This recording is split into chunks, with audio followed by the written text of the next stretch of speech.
Okay, so I think we will start slowly. Few more people will come during the first few minutes, I think. So first, thank you, Colin, for being here and presenting to us some of your work. So Colin is actually a postdoc fellow at the University of Illinois, and today will talk to us about his work on using deep learning approaches for the blending, classification, and detection. We already have a few presentations on similar topics, so we are quite happy to have more insights about what you are doing, Colin. So thank you very much. Great. Well, thank you. Thank you very much for having me. It's great to be here, and thank you for also accommodating the time difference. It's great to be with you. As you mentioned, I'm at the University of Illinois at Urbana-Champaign, the Department of Astronomy, and a fellow at the National Center for Supercomputing Applications, where we have a Center for Astrophysical Surveys, which is just starting up there. So it's a very exciting time to be here and to be chatting with you all. So thanks again for having me. So I work in a couple different fields. Mainly, I work on AGN science, actually.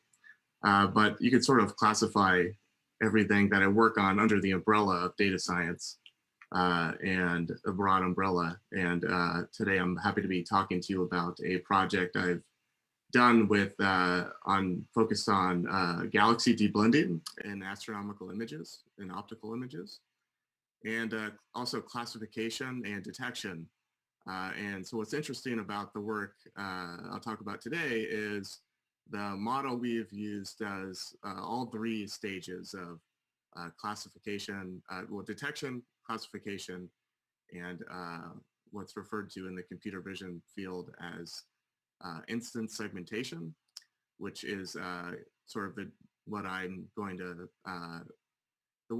use when we think about deep blending. So that's inferring these masks for individual objects. And so I should say before I start, please feel free to ask questions during the talk or after. There should be plenty of time, though, if you do feel like interrupting. So the image I have here on the title is a real decam image of a cluster of galaxies, Abel 1689 from our paper a couple years ago. And on the right is a totally different image of a tissue sample. So we're talking about medical imaging. And this was from a Kaggle Data Science Challenge, which is a open source platform for a competitive platform where anyone can sign up either individually or as a team to solve a challenge in any field that anyone puts up. In this case, it was identifying cancer cells. The motivation was identifying cancer cells in tissue samples. And the neural network approach that actually won this challenge, had the best performance for this particular challenge, was a network called MaskR-CNN, which does detection, classification, and actually segmentation or deblending of individual objects. And so when my collaborators and I, who I've listed at the bottom here, saw this image, we thought, well, that's actually quite similar to the galaxy deblending. You have the shapes of the nuclei are roughly similar to the shapes of galaxies, and they're sort of semi-transparent and overlapping one another, blended together, as we would say in astronomy. There's contaminants in this image on the right. There's tissue, things of tissue that may not be the type of cell nucleus that you're looking for. And then the shapes of the nuclei also have some distribution. They're not all the exact same size and shape.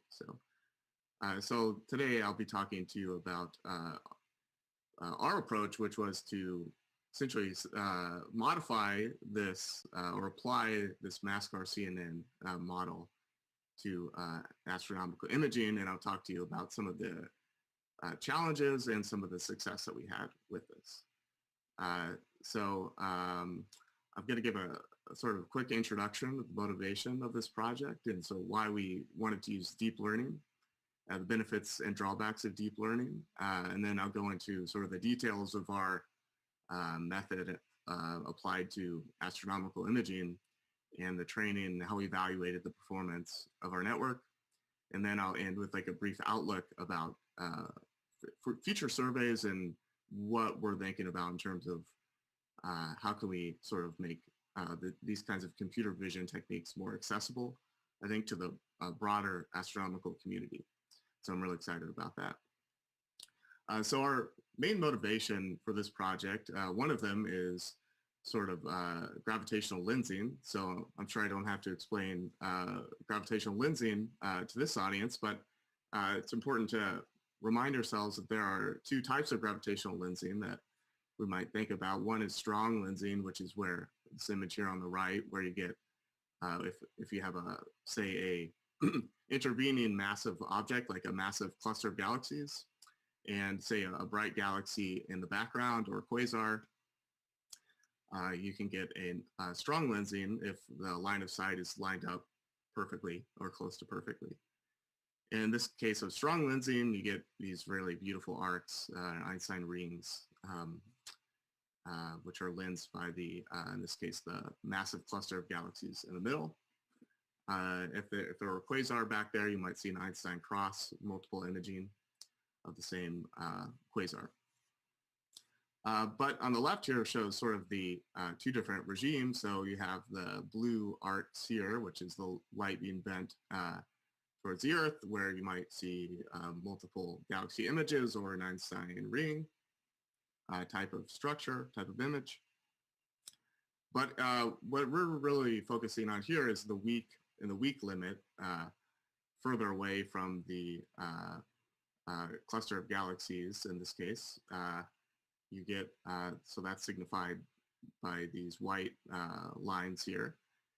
In that case, you don't get an Einstein ring or cross, but the shapes of the galaxies are slightly distorted or sheared. And so you can think of everything really in a deep image of a galaxy field. You can think of everything really as being, every galaxy is being lensed, slightly weakly lensed. And so to illustrate this is this nice example. So on the left here is an unlensed field. You can think of these as galaxies, and on the right is what happens when you lens this, and you can see there's a clear correlation in the ellipticities of the and shapes of the galaxies. So that's on this top row here, but on the bottom row is sort of what we would see in a more, maybe more realistic example, where the galaxies are not just zero ellipticity, they're not just circular, they have some sort of intrinsic shape, and they call it shape noise. And when that's lensed, you get a similar feature, but with this shape noise. And so this is all done very statistically, and I'm not going to get into all the 2-point correlation function and how this is measured, but this is just to set the context for why we want to actually measure the shapes of these galaxies. But in order to do that, we need to first deblend them. So, and by the way, this cartoon is highly exaggerated, but in order to be able to do this at all, we need to separate blended sources from each other. Otherwise, as you might imagine, that would affect how you measure the ellipticity if you actually have two galaxies that are overlapping or blended, but you're unable to distinguish them. You would get an incorrect measurement for the shape of that galaxy, which is actually two galaxies. So that's another motivation with photometric redshifts, and there are others, just galaxy morphology as well. And so to illustrate this, this is a ultra-deep field image from the HSC Ultra-Deep Field, which is, I believe, currently the deepest optical survey that there is, and this is to a depth which is similar to the full 10-year depth with the Rubin Observatoire at the LSST survey. So it's a smaller field of view, of course, than LSST will be, but the depth is similar and the image quality is pretty good. And so this is a great sort of window into the type of data we'll have coming in every night in the future. So the task here is to identify each galaxy in this image and measure its shape. But there are a lot of difficulties with this. So sources are blended together, slightly overlapping one another, and we'll need to differentiate those sources. There are artifacts in the image from blooming or charge in the detector, scattered light, things like that. Some galaxies which are more nearby, like the spiral galaxy here, may have complex surface brightness features, knots and spiral arms that we want to detect that as one galaxy, but there may be complex features within the galaxy. And then there's, of course, noise in the image and other things like that. So this is why part of what makes this challenging problem in astronomy. And with Rubin, it's predicted that up to half of all galaxies will be affected in some way or another by blending within a few arc seconds. So this is not something that would be nice to have. It's, I think I would argue, a necessity. We're talking about hundreds of millions of galaxies which would be essentially thrown away if we don't have reliable algorithms to deblend and segment galaxies reliably in the context of all these noise and all these features. So there are multiple ways you could do this. You don't have to use deep learning, but I'll try to sort of go through some of the benefits and drawbacks of using it later on. But just to preface that, it's helpful to think a little bit about how computer vision researchers think about the similar types of tasks in the generic field of computer vision, and sort of how machines interpret images is what the field of computer vision is concerned with. So here I have some of the basic tasks that we talk about in computer vision. So just to go through them quickly here's an image of sheep and a herding dog in a field. So it could be any image, but let's just take this one as an example. And so in the top left panel here labeled A, this is what we would think about in terms of image recognition or just simple classification. So this is probably the simplest thing you could think of doing with machine learning. You can think of, you have a postage stamp of a galaxy or a postage stamp of an object, and just classifying that. What is it? What type of galaxy is it? In this case, you can imagine a neural network classifying this cutout image here of 95% probability of it being a sheep. And so if you sort of go to panel B here, this is object detection. So before running a classifier, we're talking about just detecting the individual objects and putting a bounding box around them. And then after that, you can do the classification. And then panel C here is what we call semantic segmentation, which is actually going beyond object detection and actually finding the outline of the shapes of the individual objects in the image. And then, as I said earlier, then you can go in and classify them based on this mask or this outline. But semantic segmentation doesn't really identify occluding objects or blended objects. And that's where instance segmentation comes in handy. In this case, there are 3 sheep which are overlapping one another. They're not the same object. The human brain has no problem identifying those sheep as 3 separate objects, but we might have to think a little bit about how to do that with a computer machine. So that's called instance segmentation, actually being able to sort out individual objects, even if they're the same class of object.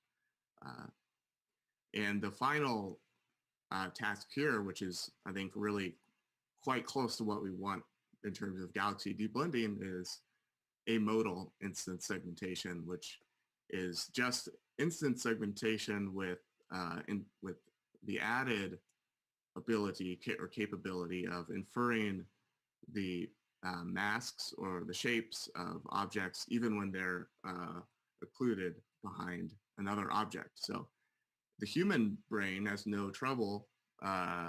Say you have a sheep in the back here, which is not visible, at least partly. The human brain has no trouble inferring that this sheep probably has a leg back here that you can't see, and you can sort of infer what its shape would be. But so this is what we really want to achieve, I think, when it comes to the task of galaxy deblending. And this is where the field of computer vision is currently as well.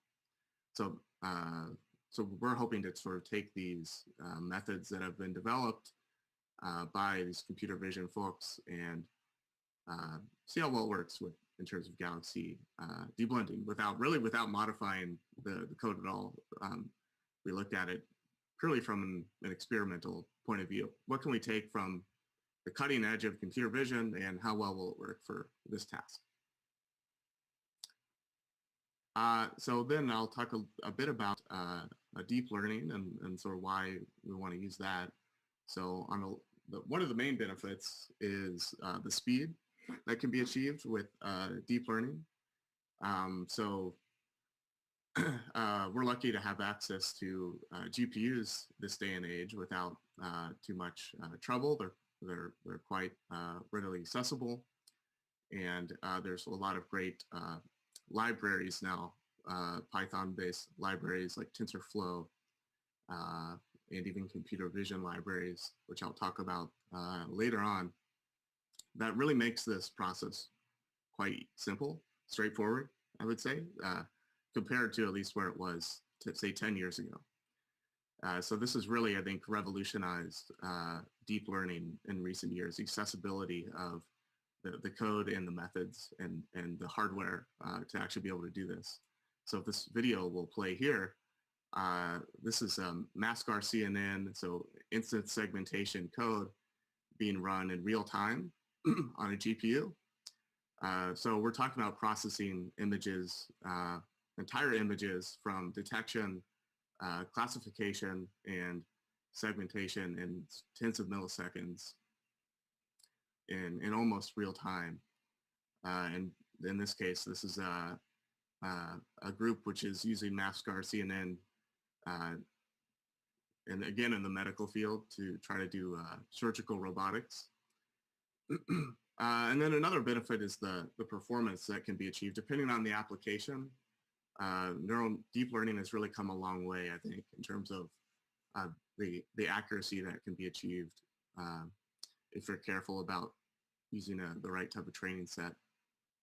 And I would argue these frameworks like MASCAR CNN have really matured a lot in recent years. There are dozens of papers using codes like MASCAR CNN and various iterations that have been subsequently been developed. And I think it's a little bit of a misconception that some of these deep learning frameworks aren't well understood or aren't quite mature enough. I think that's true when you're talking about a certain application. You know, I'm not going to claim our method is mature enough to be used with Rubin Observatory yet. But in terms of the deep learning frameworks themselves, I think they're really well understood in the computer vision field. And so we should take advantage of that if we can. So just to give a quick overview about machine learning, and again, I don't think I have to explain for this audience the details, but just contrasting machine learning to what we would think about with the traditional approach of source detection and classification, which is maybe the source extractor code, if you're familiar with that. So the traditional approach is to use some human insight, or what's called domain knowledge, some human insight to write instructions for the computer, which we call an algorithm, to make an inference. But in machine learning, we're really thinking about this in a different way, and that's, can we define a model or a framework, typically a neural network in the case of deep learning, and can we use a large training set, define a loss function, and train the network to basically minimize this loss function using a series of minimizing the weights in your neural network you can think of. And can we use this to just brute force the prediction that we want using a loss function and defining a model that would work for our task. So it still requires some specialized knowledge to define a model that's appropriate for the task that you're doing. But as I'll show today, if that's been done, say, in a completely different field, say driverless cars, or just in a generic approach, can we also use this for astronomical purposes without really modifying or thinking about the problem in a different way? And so deep learning would be, I would classify that under machine learning as using neural networks to identify generic features in the data. And the interesting thing about deep learning and neural networks are they're inspired by the human brain in a way. So on the left here is the image of a human neuron. And I'm not qualified to explain to you how a human neuron works, but if you just compare that to the graph of a typical simple feed-forward neural network, you can see it's actually quite similar. You have inputs and a series of simple calculations that are performed, or operations that are performed through some sort of network, and then a series of output layers. So that's quite interesting. And then for our code today, we're going to be, since we're talking about imaging, we need to think about this in a little more higher dimensional space. So to do that, typically the approach is to use a convolutional neural network, which is also, interestingly enough, I was reading about this a bit, it's also inspired by the human brain. So it's not a perfect analogy as far as I understand, but the human visual cortex works in a similar way, abstracting features from the data. So if you think about all the sensory data that's coming into your eye, it's really too much to process all at once with the same sort of algorithm. And the human visual system actually restricts itself to individual regions in the visual field, which is called a receptive field. And the collection of these receptive fields covers your entire visual field. So to give you an example, there are some parts of the receptors in your eye that are more sensitive to peripheral vision, some that are more sensitive to color, some that are more sensitive to further away objects. And the layers in the brain and the visual cortex apparently also play a role. There are some layers in your brain which only do edge detection, for example. So that's quite interesting. And so artificial CNNs operate in a similar way. And again, it's not a perfect analogy, but they do this by taking the image and applying a sliding window convolution kernel operation across the image. And across successive layers and in sort of a hierarchical fashion, we're going to learn more and more general features about the input data. So the first layer maybe learns edge detection, which could be useful for separating galaxies, say, identifying separate galaxies. And successive layers may learn more general features, say the contrast between, or colors between objects, or their shapes. And eventually, we're going to pool all of these together in a linear combination to try to classify the objects themselves. And so this is a commonly used method for object classification, but we're going to use this as one component of our goal, which is to do detection, classification, and segmentation in one framework. And so the code to do this is what my colleague Patrick Alio suggested we try, is called MaskRCNN, which stands for Mask Regional Convolutional Neural Network. So the way this works is it uses a classification CNN as only one component of the broader network. So the first part of the model here is actually taking the input image and doing object detection or localization. And so that's signified by these bounding boxes here, in the green ones in this galaxy field.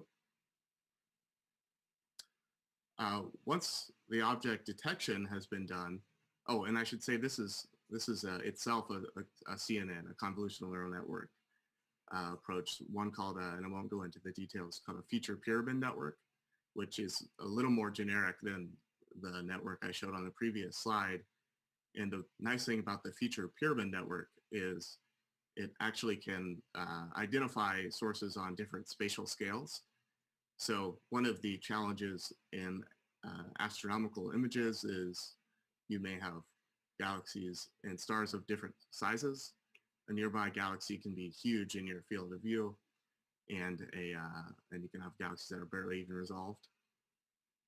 So the feature pyramid network sort of connects different spatial convolutional spatial scales together in a way that allows detection of independent of the invariant of the size of the source. And this is also done in a generic way, no matter the size of the image. So in our case, we're just using a simple 512 by 512 pixel image, but you can use a rectangular image or any, the goal is sort of, say you have a CCD image, can you feed it that and get the output without doing too much pre-processing? So that's where the feature pyramid network in the object detection layer comes in. After that network is trained to detect objects, it's piped into a classification CNN, which gives you whether it's a star or galaxy in our case. You can also classify, you can add whatever classes you want. You could think about classifying spiral galaxies or not. In our case, just as a demonstration, we just did the simplest thing and used the star galaxy classes. Since classification has really been done with other work, we were interested more in deblending and doing this detection approach all in one framework. So after the object detection stage is done, there's another convolutional layer which gives you the masked predictions. So you can think about the input, you can think about a series of convolutional operations based on the input shapes of the galaxies, which would give you the rough shape of the galaxies. And then there's an operation that's done to give you a binary mask right before that's output, and then it's placed aligned with the localization that was done of the individual objects. So this is really the benefit of masked RCNN, is it does all this for you without having to think about these in too much in terms of independent codes in one framework. So what training set did we use? So this is just a typical supervised learning. And I'm keeping an eye on the time. I think we're doing pretty well. So what we did is we used simulated images. So there's one of the challenges with deep learning is getting a large training set that's unbiased or that can be representative of a real problem. So for masked RCNN, you may have heard the MS COCO data set, which is a large data set of everyday objects with hundreds of thousands of images and around 100 classes of objects, of everyday objects. And so the advent of those publicly available large labeled data sets has really pushed deep learning and computer vision forward. But in astronomy, what we did is use simulated data. And so one of the difficulties is not only do you need the data, the images, but you also need the labels. If we're segmenting or if we're classifying stars and galaxies, you need an annotation. Is this a star? Is this a galaxy? And you also need the segmentation mask as your ground truth training data. So, so for our ground truth, one way to approach this is to use simulations, which may not be as realistic as real data, but at least you know for sure what the input is to the simulation. So you know with 100% certainty what the ground truth should be. So you know you're training on the truth, even though that simulation may not be totally representative of your final solution. But what we did is we used this photon simulator code, or PHOSIM, which is publicly available code, which is actually quite sophisticated and quite realistic. So that's why we chose this. It's capable of simulating images across the entire CCD and using a realistic distribution of the number density of galaxies as a function of redshift, and realistic spectral energy distribution or colors of the galaxies derived from cosmological star forming history. And even the shapes of and morphology of the galaxies can be quite complex in PHOSIM. In this case, we used a 3-band image, and the galaxies are simulating using a realistic 3D elliptical Sersic distribution. And there's even components that you can add for spiral arms and clumps and knots in the features. So you can see a spiral galaxy here. So to generate the masks, what we did is we need a way to deblend these individual objects in our ground truth, but we know how to do that because we know the input catalog, the exact positions of all the objects in the simulated catalog. So after we simulate our full color image, we then, for every individual source, simulate an image with no background of just that individual source. And we repeat this process for every source in the image, and you get this ground truth mask here in the middle for galaxies. And so the slightly different colors tells you that's we're actually distinguishing between individual blended objects since we know the ground truth catalog perfectly. And on the right is the stars in the training set. So there's a class imbalance in our training set. There are many more galaxies than stars. That's something that can be addressed, but in our case, we're focused more on the deblending capability, so we didn't worry too much about the classification part. And you can also see that we have various artifacts in the simulated images. So if you look closely, there's cosmic rays and blooming and artifacts from bright stars. And we trained our network to ignore these things, ignore the cosmic rays and ignore the charge diffusion and the detector and things like that. And that we found worked quite well, the network. No problem sorting those out as just background objects. So our training set has around 1,000 images, which may not sound like a lot, but that translates to around 150,000 sources. And our validation set has 250 images, and our test set has 250 images. So we always split our data set into a training set and a validation set. The validation set is used to check our training loss during the training to make sure it's not really used explicitly in the loss minimization in the training, but we're going to check what the loss would be on the validation set to make sure we're not overfitting on specific features. So the validation set mirrors the training set, but the galaxies are different. Their positions and shapes are different.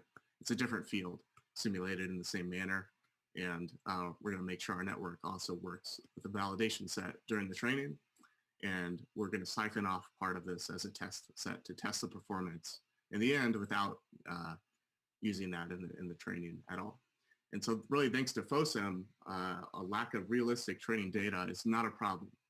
This can be simulated quite readily just on a CPU.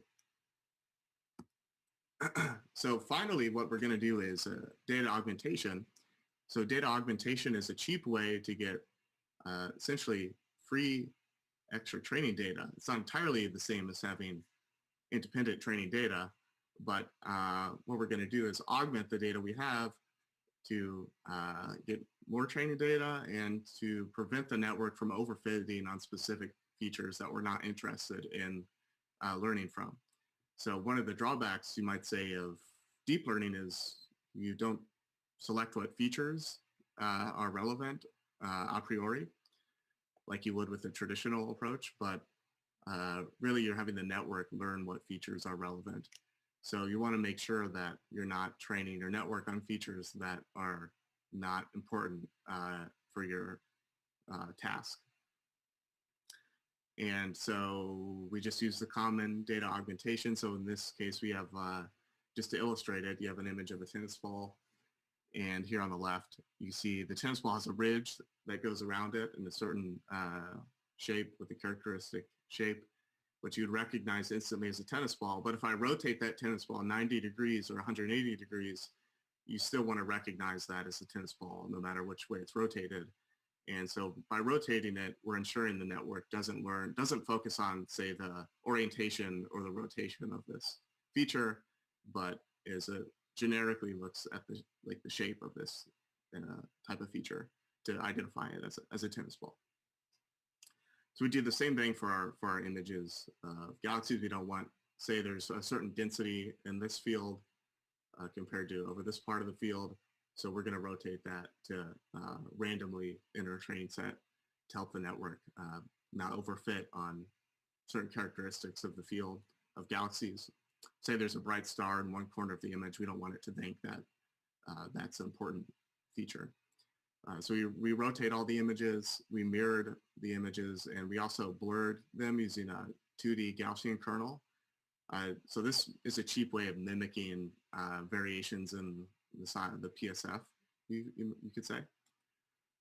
FOSIM itself can do this, but it's cheap to do this after the fact.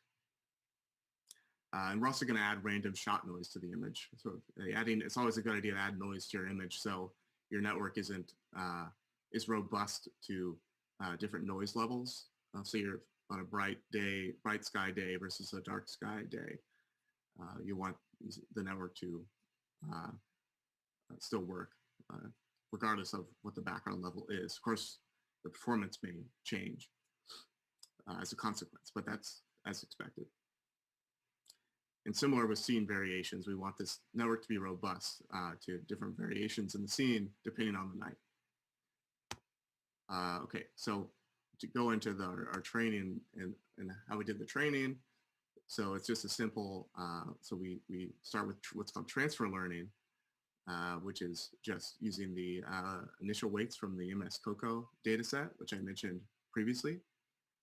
And so the MS-COCO dataset, just to remind you, is a dataset of everyday objects. And so here it's in the image here on the bottom left.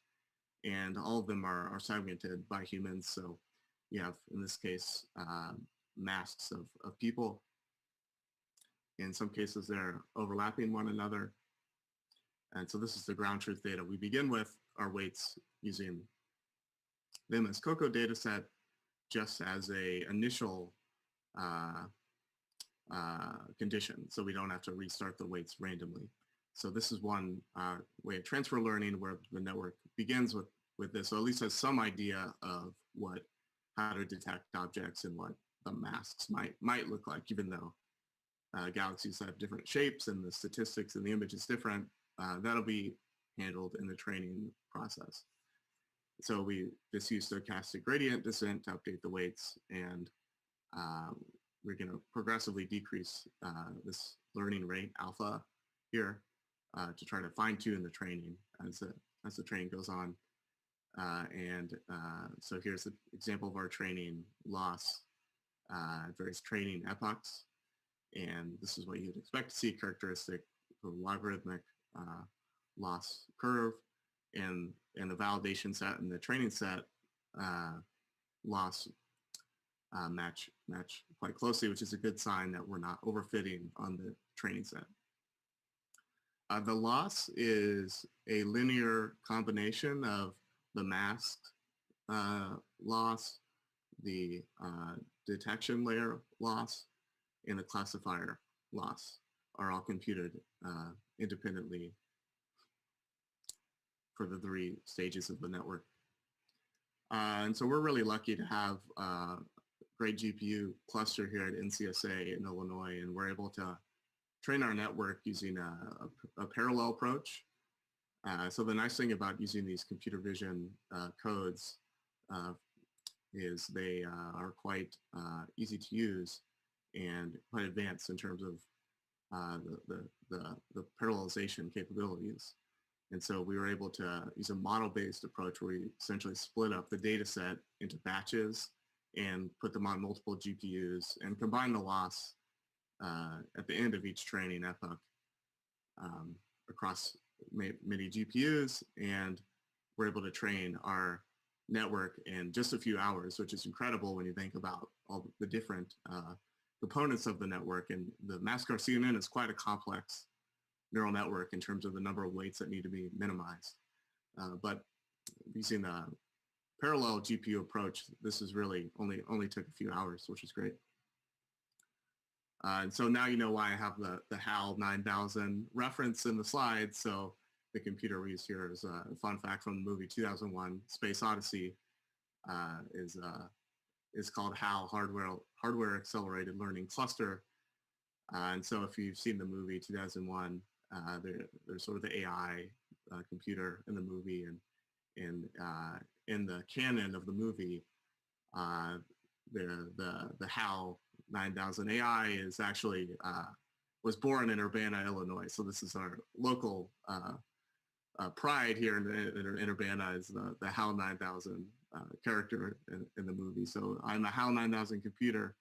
I became operational at the HAL plant in Urbana, Illinois in 1992. And so I guess they thought in 2020 would be a good time to bring it back.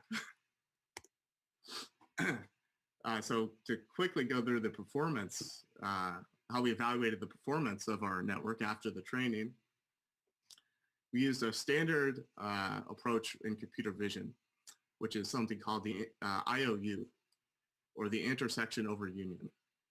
So this is simply, if you think about the ground truth mask and the inferred mask. So here's an image of stars and galaxies, and the red here is the predicted mask, or the inferred segmentation mask, and the green is the ground truth mask. And so in order to sort of evaluate whether we're going to consider that mask a valid detection, is using this IOU metric. And it's simply the area of the intersection divided by the union of the total union of that overlapping masks. So think about the intersection of the ground truth mask with the inferred mask divided by the total union of the masks. That gives you a good metric of how closely your inferred mask matches the ground truth. And so typically we use an intersection over union threshold of 50% as a threshold to be considered a detection. And that's the standard threshold in computer vision, and typically what is selected, but you can adjust it. So in order to figure out how far we can push the IOU threshold, we made precision recall plots, or this is similar to a ROC curve, at various thresholds for the IOU metric. So as we relax that IOU metric requirement, we might expect the precision and recall to increase if we're not being as strict about what the mask shape, how closely it actually has to match the ground truth. If we're willing to relax that, we can get better performance out of the network. But to see how the network performs as a function of these, the mask shape is a way to think about the deblending capability or the segmentation capability of the network. We simply evaluated the standard precision and recall metrics And the precision is the true positives divided by the total true positives plus false positives. And the recall is the true positives divided by the total true positives plus false negatives. So you can think of precision as the purity of the detections. And again, we're talking about stars and galaxies. And the recall, you can think about that as the completeness of your network. How complete are the detections.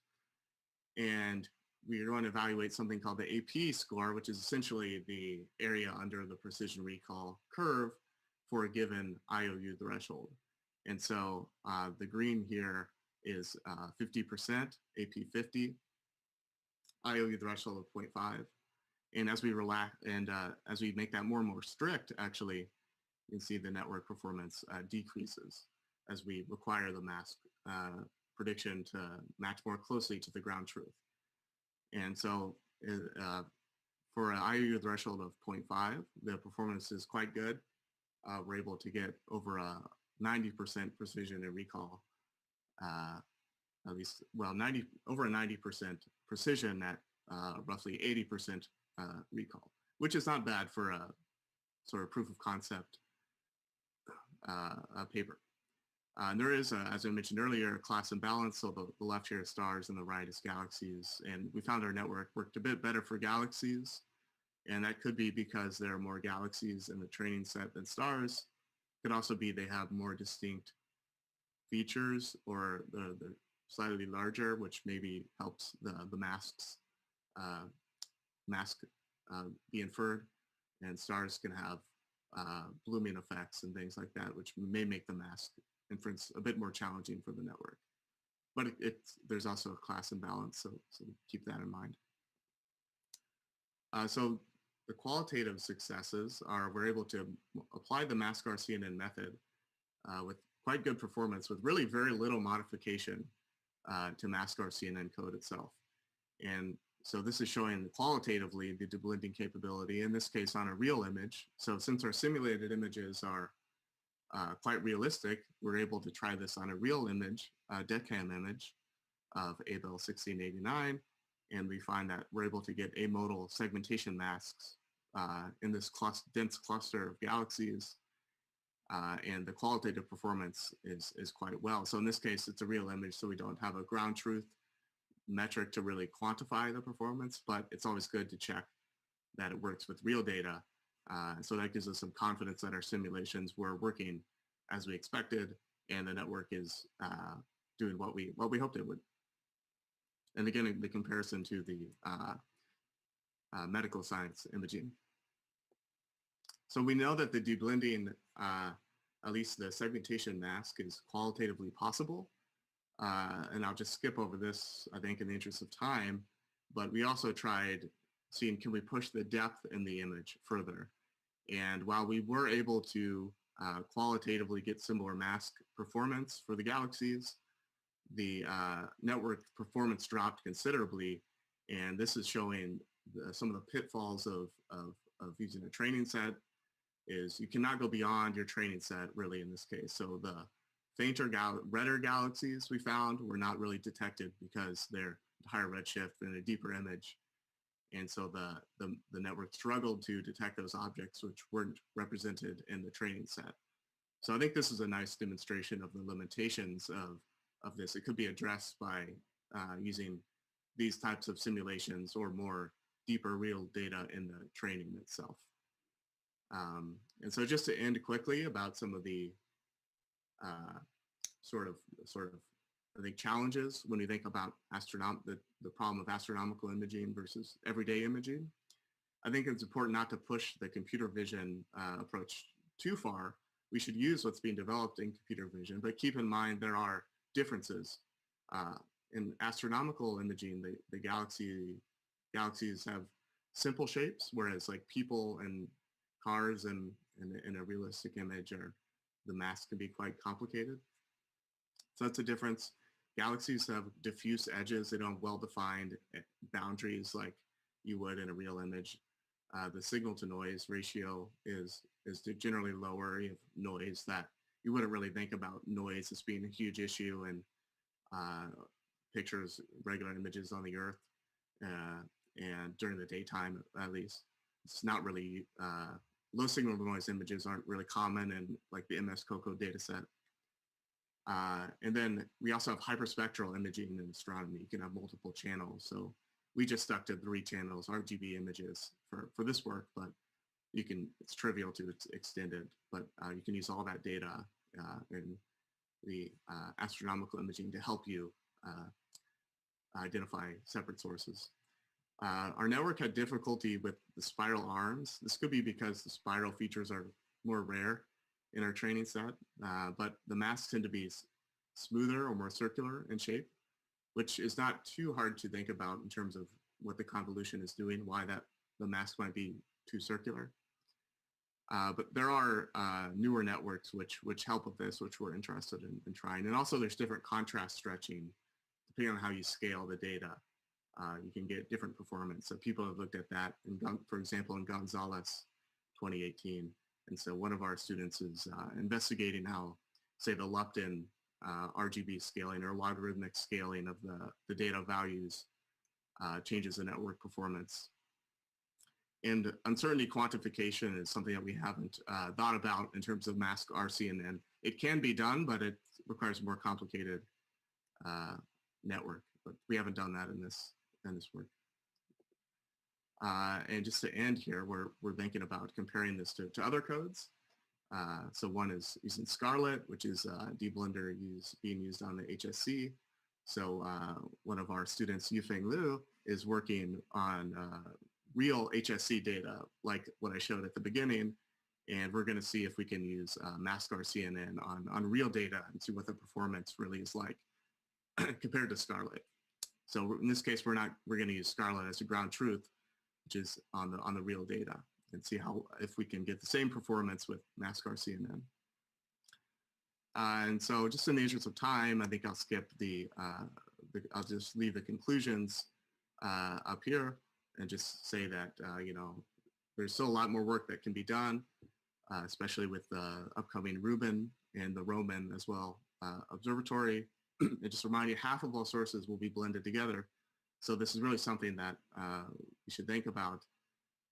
So what we showed that was new is we used a deep learning technique to apply to astronomical imaging to do detection, classification, and deblending. And we demonstrated that that does indeed work using simulated data, and that we get qualitatively similar performance using a real data set of similar depth as the training set. And I think we should really think about, using these interdisciplinary techniques in computer vision, which is really a rapidly evolving field, and how we can apply these to astronomical imaging or modify them for our purposes. And so I hope this talk demonstrated that philosophy can be useful. And I'll say, this is really a rapidly evolving field.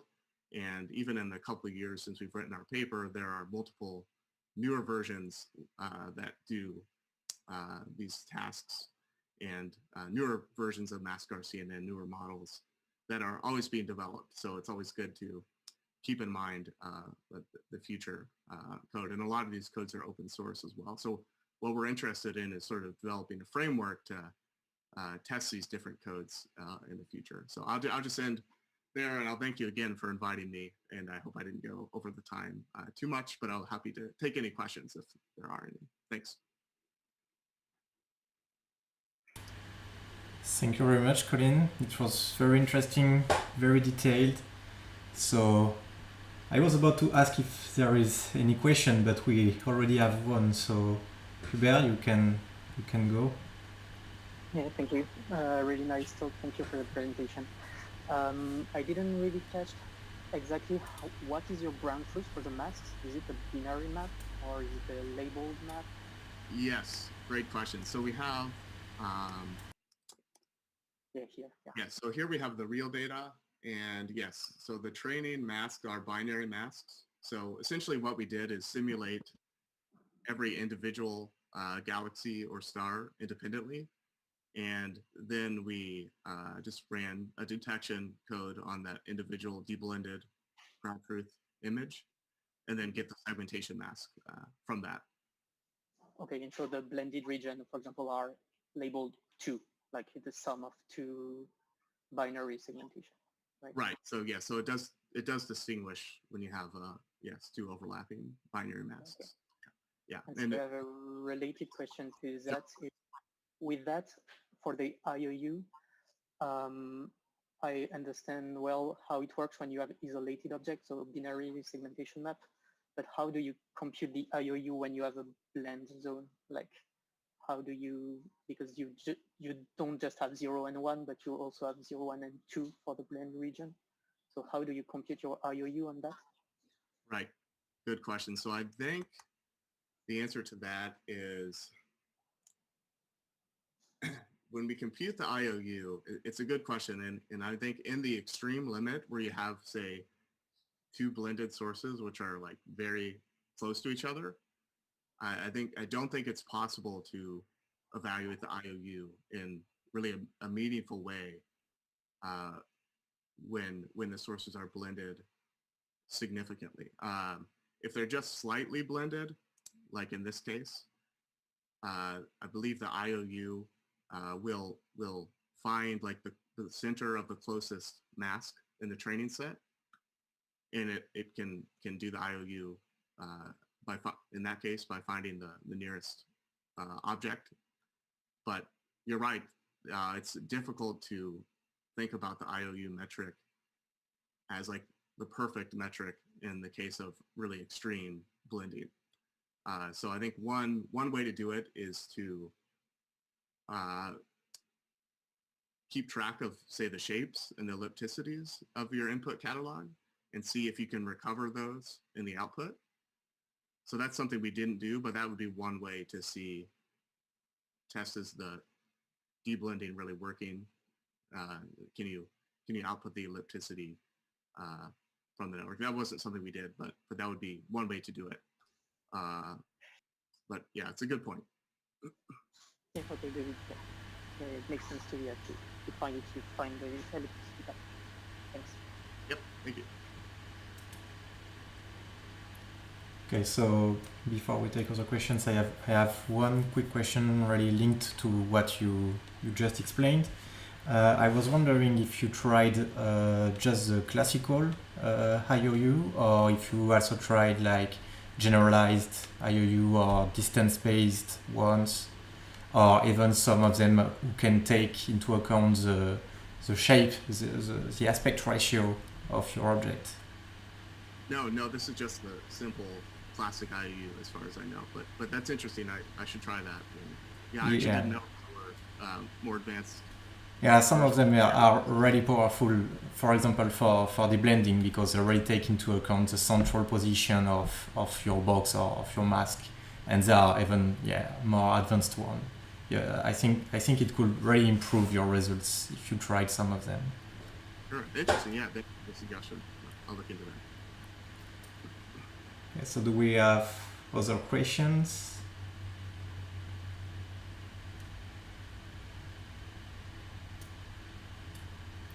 Okay, so I will take another one while the others are thinking about what they have learned during your presentation. So you talk a bit about the difficulty of the dynamic of astronomical images. So I was wondering if you applied some clipping to your data set, or if you tried, like, I don't know, maybe some transformation on the image to rescale the noise and the signal, for example? Yes, yeah, thanks. I didn't have time to explain that in much detail. So what we did is we just divided by the standard deviation in the data set, or maybe a few standard deviations. I can't remember exactly. And so this is essentially the z-score normalization. And yes, then at the end we do a clipping of the bright objects.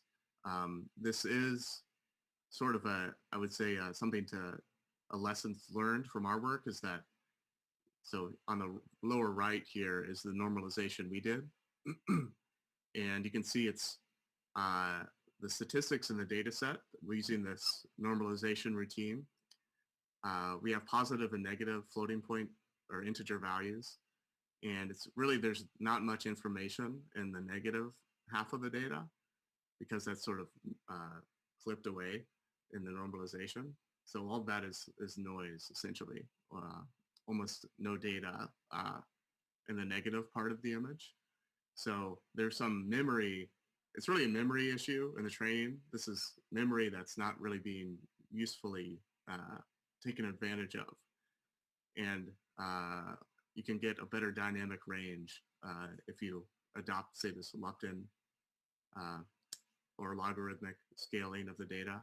So one of our students was working on that, and you can see it works a bit better in terms of the image normalization. But I don't think it would drastically improve the results, but it's something to keep in mind. It's something to try for sure. Okay, because something very linked to that is that how do you define an object that is too close to the noise level of your image?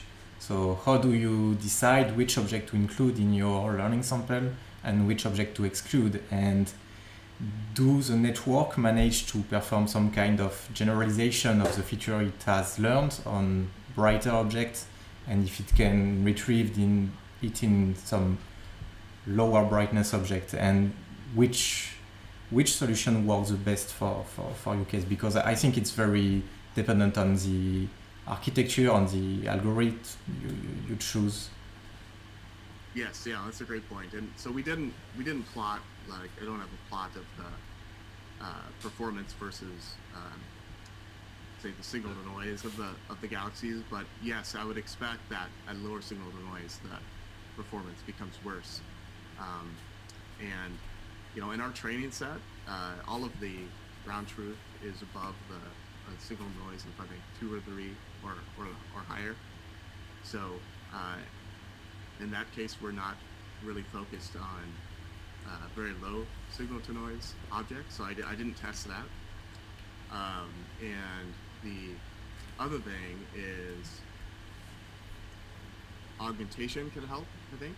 So by adding, so FOSIM will simulate variable noise in the image and using a noise distribution, and we also added random noise to in the augmentation stage to try to make the network a bit more robust to variation in the noise.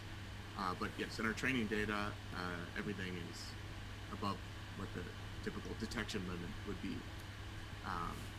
So yeah, I'm not sure how well it would work in the very low signal to noise case.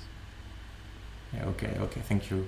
Eventually it has to learn what's a background and what to ignore and what is an object. And so it will learn a certain threshold, but certainly it would be interesting to see if it could work better at lower signal to noise than, say, source extractor. I'm not sure what the answer is. Yeah, because in such a case, you have to define a quantity to assess after a while what is a good detection and what is not a good detection. And I think the IOU itself, or the objectness, an objectness based on the IOU you can predict, will be a bit limited for that. You would have to separate a pure probability of being an object and, for example, the classical objectness. And then maybe you can have some information about those very low signal to noise objects, I think. Do we have any other questions from the audience?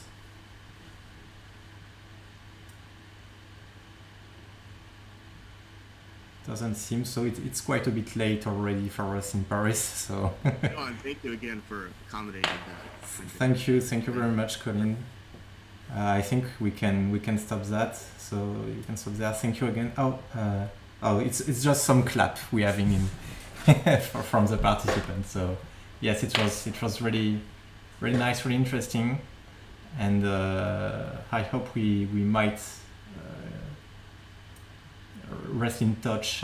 We think about some of the things you are doing, because it's really interesting, and we are doing very similar stuff in the Minerva project, in the observatory, the Paris Observatory. So thank you again, Colin, and we will stop there. Thank you, everybody.